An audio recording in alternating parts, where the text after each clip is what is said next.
Hey guys, little QI trick for you. This is going to be a quick one. I'm close to 500 subscribers, so if you guys have learned from my videos and you appreciate the information and ideas that I give to you, I would love if you hit the like and subscribe, get me up to 500. That'd be super cool. Here's a quick little QI tip though. So, obviously we've all figured out the advantage to doing QI and the advantage of, you can tell that my screen is kind of zoomed in on some QI related buildings. We've all figured out the advantage to doing QI and to getting an early head start on your settlement so that you're more successful throughout the season. Here's a little trick that I figured out on how to keep that momentum consistent. There's a lot of buildings nowadays, and all of these events recently are pretty much going to spit out some kind of QI benefit, one way or the other, whether it's troops or goods or coin supply, whatever. But most of the events nowadays are going to give some kind of QI trinket, right? But how do you keep those rewards consistent? So you can see, looking at my top group here, I have 9 oinks and 9 of the royal carriages. And if I ascend all of these at the same time, I'll start the season with the supply benefit of this times 9. Same thing for the royal carriages. I would get that initial resource benefit times 9 each season, always, like clockwork. The trade-off, though, is that the other part of this, the QI benefit here, is the 4% supply production, which doesn't apply to opening day of QI. It applies to the entire season. So if you have all 9 of these ascended at the same time and expiring at the same time, you'll have 2 really good seasons where you start with the same. This gives 20,000 supplies times 9, so I have an additional 180,000 supplies from my oink collection. And I would always start QI with that additional 180,000 in supplies. But if I ascend all of them at the same time, then I lose the supply collection benefit off of all 9 of them mid-season. So I set these up intentionally in groups of 9, very intentionally. So it's 3, 3, 3, 3, 3, and 3. And each group covers 3 seasons. One of those seasons will expire. This season just expired a few days ago. This batch will expire in 11 days. And this batch will expire in 25 days. So at the beginning of next QI start, I'll reascend this batch of 3 oinks before QI starts. And at that point, this group of ascended oinks will expire 2 days into the season. So I will always have 3 non-ascended, but I start each season with 9 ascended of both categories, including the royal carriage. So the royal carriage has expired. 3 of them are expired, 6 of them are currently ascended. So either way, I always start every QI season with 9 ascended, right? 3 of them expire shortly into it. The benefit with doing it this way, though, is that the other half of the production value of these buildings is the percentage boost applied to your total QI collection throughout the season. So like I said, if you ascend all 9 of them at the same time, or however many you have, if you ascend 10 of them at the same time, and they all expire at the same time, you're going to have 3 really good seasons, and then 1 season where you start with the same initial coin and supply boost that you're used to, but mid-season your collections are a fraction of what you are used to, and that might mess with your system. Like I plan to build a farm on this day and an arch on this day, whatever, that might mess with your system. Just having those lower collection quantities with expired ascended stuff. So little trick. Took me a couple months to get that set up on a timer that worked for me, and a lot of that depends on the ascended kits that you do have available to you. And in my case, it's mostly the oink and carriage is what I have via the like the overall selection kit, which applies to basically everything, right? And I have a lot of those, but if you look through my inventory, like I only have a couple kits that would ascend a vagabond. I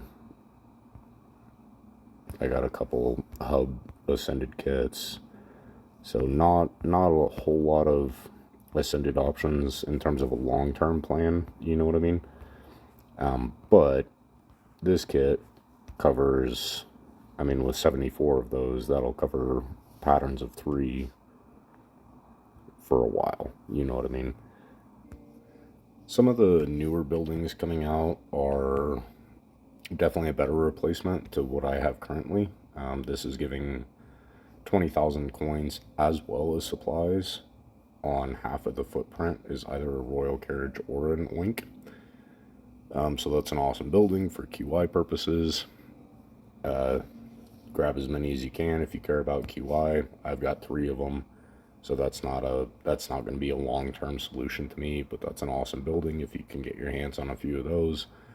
But either way, kind of ration that out throughout your QI seasons so that it's consistent. I think that's a big thing, because especially if you're in a competitive guild, you can run into a wall where the other team has just flat out outpaced you, and it's not that they spend more, it's not that they try harder, it's just better pacing.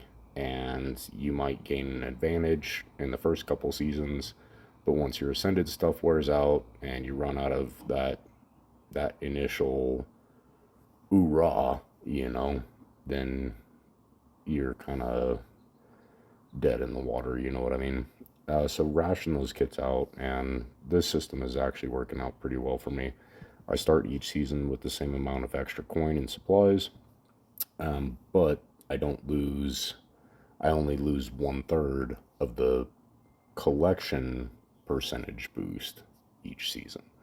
So each season I lose 1/3 of the total collection, and it's consistent though. So I get used to that collection amount and how to pace myself with that. And just for context, we're on difficulty level 4, so this is Sunday night. And I've started my collection, like I just collected that, but a lot of my cottages are not fully done yet. This is my settlement though on Sunday night, and you can look at my screen is kind of cutting off on the right side there. You can see my diamond bar and my shard use. I'm not really spending a whole lot on QI. It's just using the resources from main city pretty precisely, you know. Let's get back in the main city. Final idea on the QI stuff.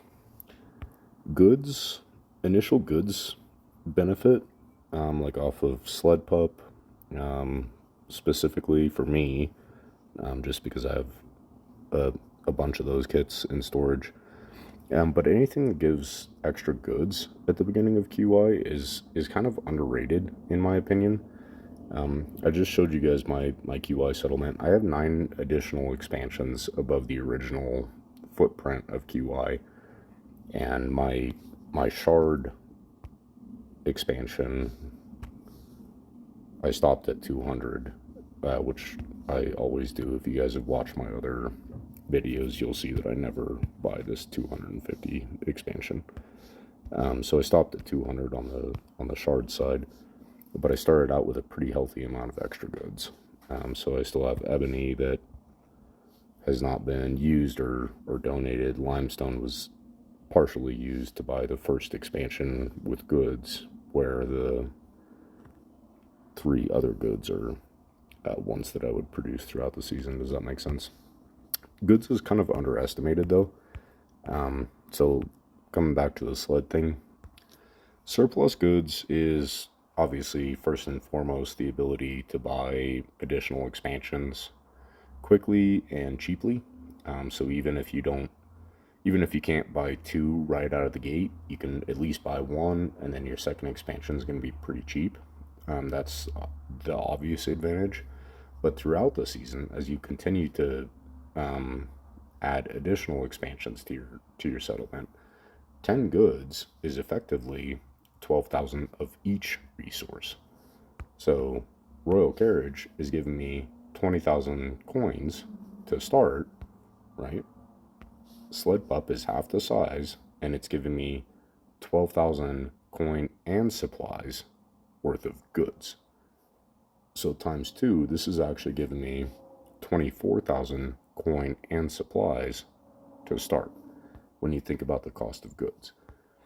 So the benefit with increasing your goods production is that you can use that space to increase your production rate. So even though you don't start out with additional coins in your QI inventory, I guess, you don't start out with additional coins, but you start out with additional space to create that production, as well as the reduced cost of buying expansions after that.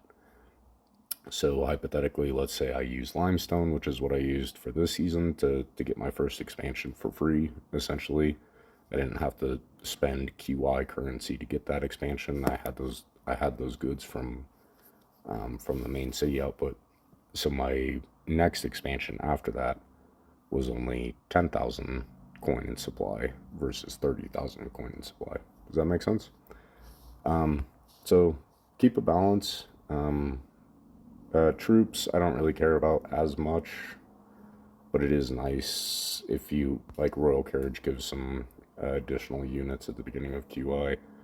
That's not a huge priority to me, but it is kind of a convenience thing to not have to plant a ballista camp until, well, today for me. Actually, I planted my ballista camp for the first time and ran a few batches of that.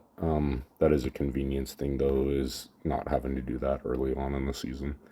So hope this was helpful to you guys, and I do appreciate all of your comments and your feedback. For the most part, it's positive. Some of you guys criticize me, which I don't mind.